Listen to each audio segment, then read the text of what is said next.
also thank you for your stay.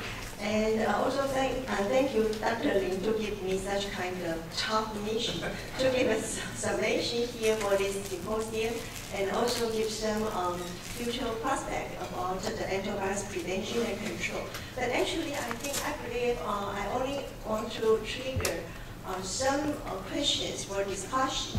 And so my presentation here will ask the following questions. The first one is that can we detect all enteroviruses to prevent the virus spread, and also for clinical diagnosis. And the second one is the current surveillance system can present a whole picture. Of course, yesterday we learned about so many surveillance data, molecular epidemiology. But can we really predict the whole picture and predict the next trend? The third question is about the guideline of the disease management. It can be all patients or situations such as new viruses, different patients. And then we will discuss about the universal vaccine, is it possible? And also discuss with antivirus with broader spectrum. And finally, we will probably can discuss some alternative strategies for disease control and treatment. Okay, we heard about a lot about the human enteroviruses and belongs to species A, B, C, D. But actually, enterovirus genus include the following 14 species, not only A, B, C, D, and not only rhinovirus A, B, C, also contains E to L. And unfortunately, E to L only infect animals so far.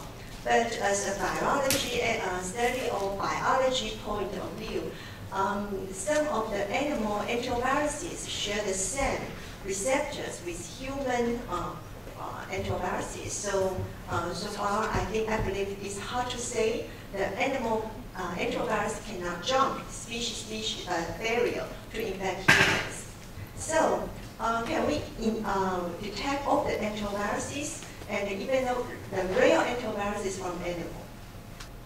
So I believe the routine lab in a hospital usually uses specific antibodies for immunofluorescent assay or specific primers for RT-PCR assay. So only we can detect certain types of enteroviruses. So I believe without specific antibody or primers, actually we cannot detect the real enteroviruses or the unknown enteroviruses. And and another point is that we all know enteroviruses belong to is a kind of RNA viruses with high mutation rate and also with high recombination rate. So if there are some variants, but it's not that common, or the mutation just happened to the region that we designed the primers for, then we cannot detect it. So I believe it's still a challenge for us. And another point we did not discuss too much in this symposium, and it's still controversial, but many literatures talking about the persistent infection of enteroviruses. The persistent non-cytolytic enterovirus infection may cause some chronic disease, such as chronic fatigue disease, or diabetes, heart disease, and even brain disorders. So can we detect the non-cytolytic enteroviruses with very low copies of RNA over there? So I believe all of them are our challenge for detection of enteroviruses. And as mentioned, the current routine methods in laboratory cannot detect all enteroviruses. It really depends on the antibody or primers.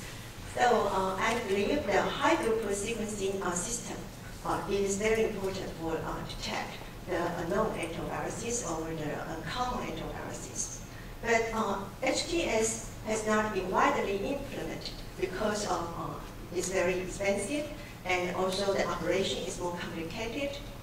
And another thing is that when we do the HTS, if the viral RNA copy is too low, then the noise signal is too high.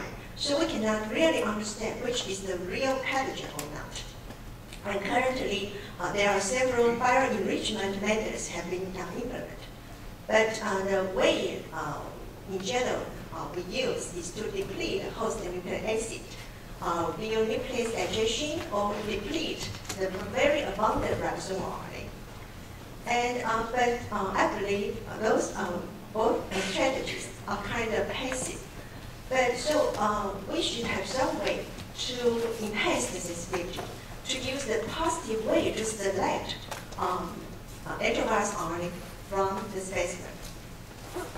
For example, I believe by such kind of design, now we only have some specific primers to enrich the viral RNA signal by PCR amplify it on them.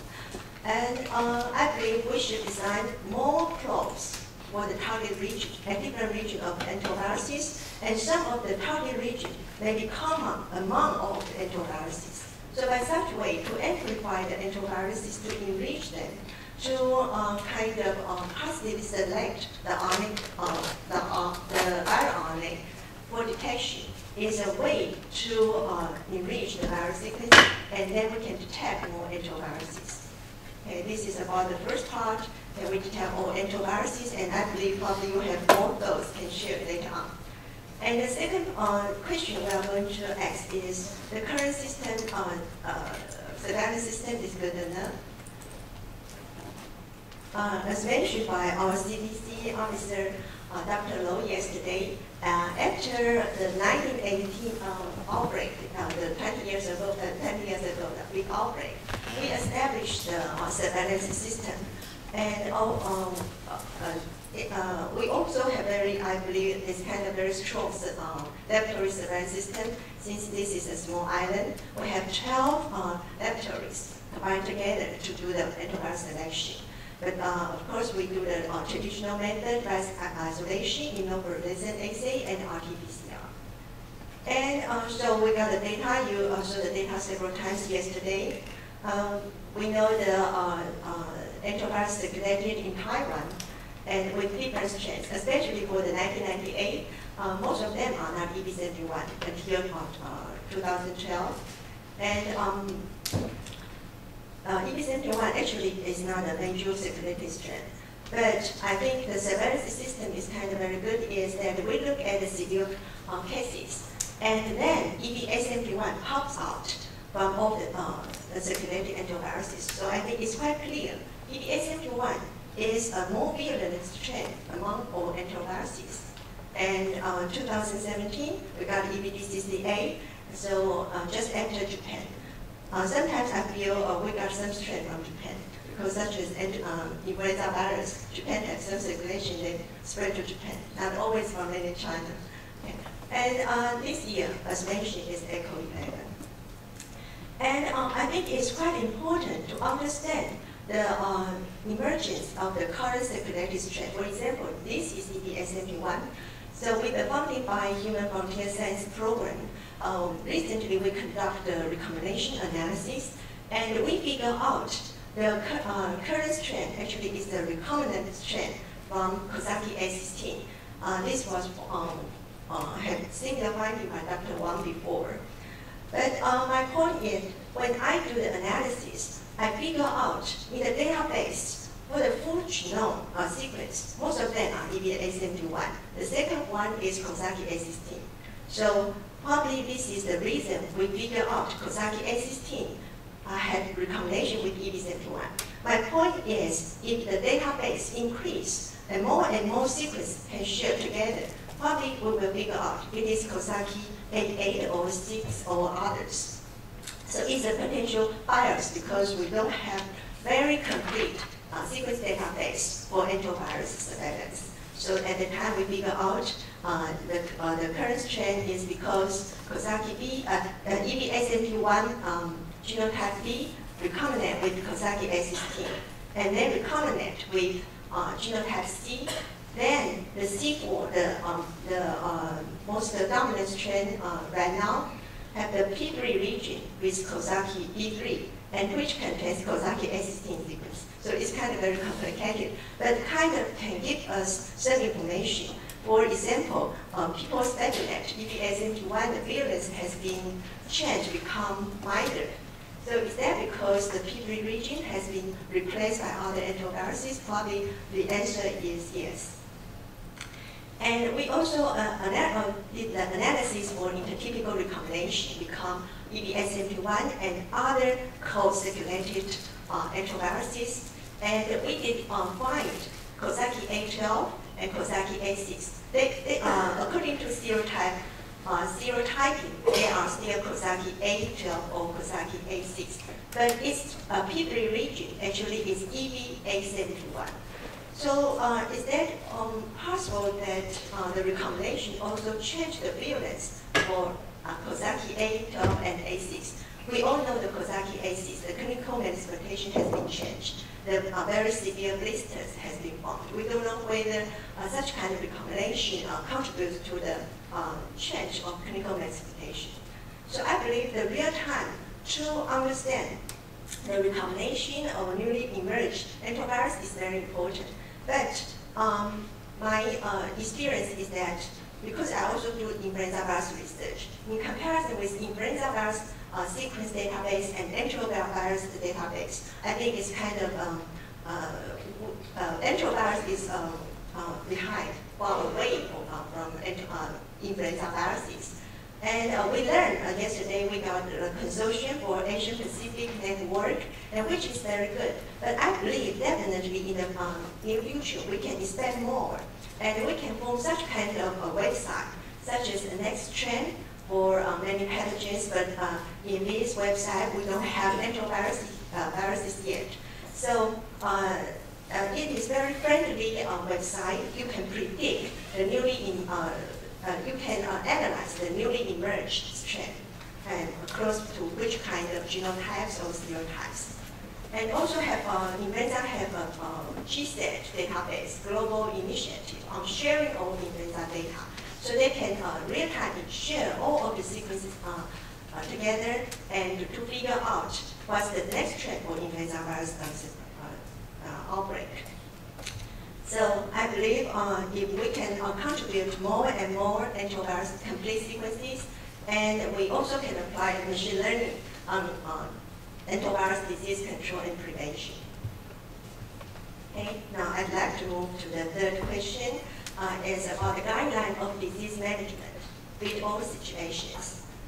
As mentioned by Dr. Xiaozhao Shen yesterday, I think for EB871 infection, this is a very good guideline for disease management.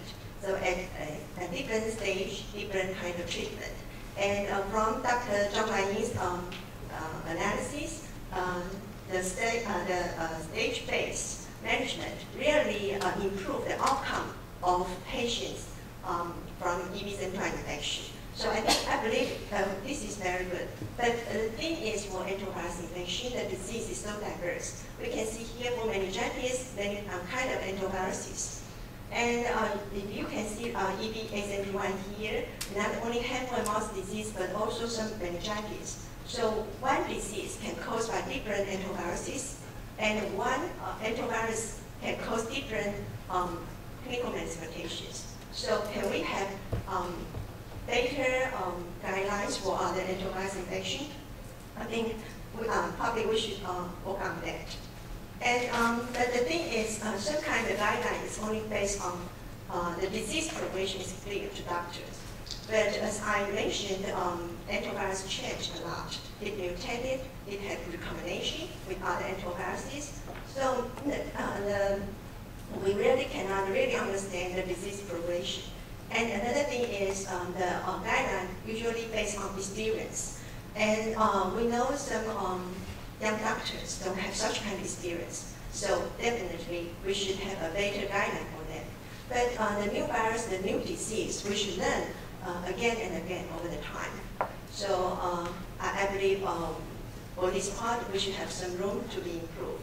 And another point is the guideline of the disease management in immunocompromised patients is the same as the normal patient or not. Because more and more studies talking about enterovirus infection in immunocompromised patients. And for example, this leukemia patient received CD22 monoclonal antibody treatment, which is a very common treatment for leukemia. And then the enterovirus infection occurred in this patient. And can the current guideline for such as BB71 infection guideline can be applied on the patients, which is leukemia or other immunocompromised situation? We probably should consider about this part. Okay, then talking about the universal vaccine. I think antivirus is quite diverse, and I don't think is quite promising, at least not within 10 years.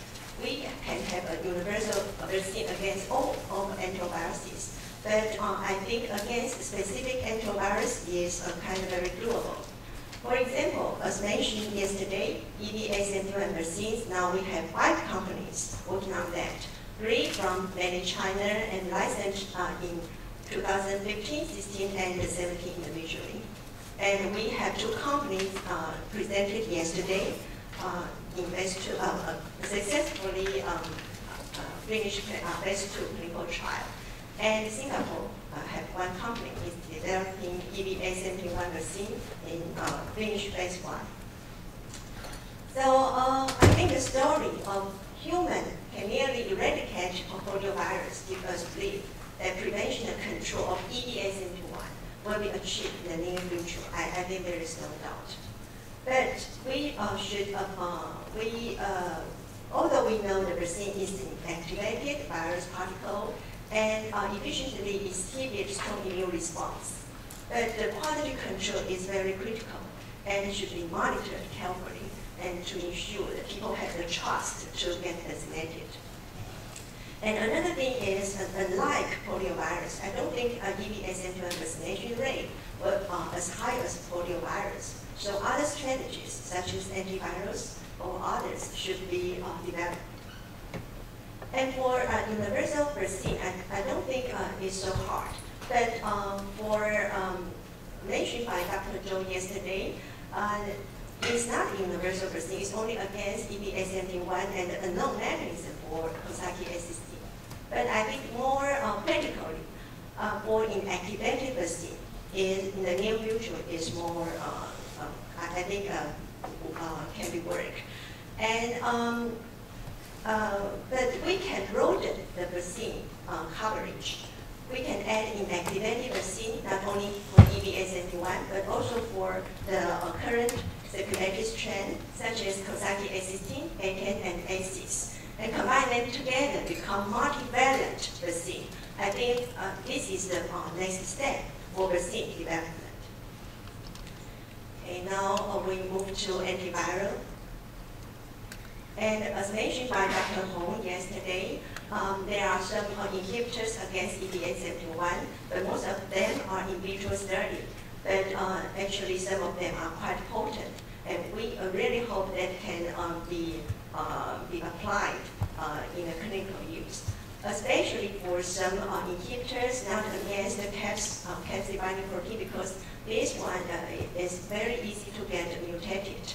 And but for some internal genes like protease, 3C or 2C inhibitors involved in viral replication, or 3D polymerase, which is a very good target for antivirals, because it works against more antiviruses. And I think I really hope that chance to be developed in the future.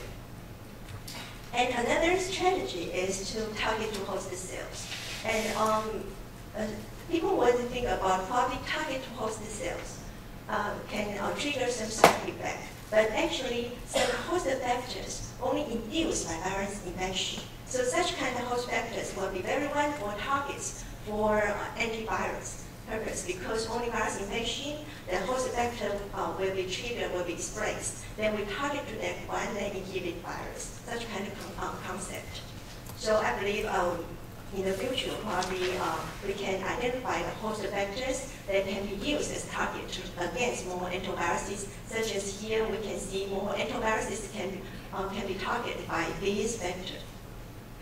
So I believe the basic research using more basic technologies, studying on viral host interaction can lead to development of antivirals against, at least against multiple antiviruses.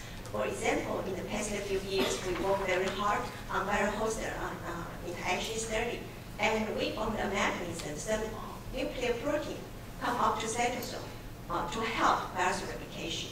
And such kind of machineries, not only for EB71, but also for other enteroviruses. So, and we also figure out some small molecules and or small RNA can inhibit to such kind of machinery. So we hope such kind of study can really have a way for broader antiviral, broader spectral antiviral development.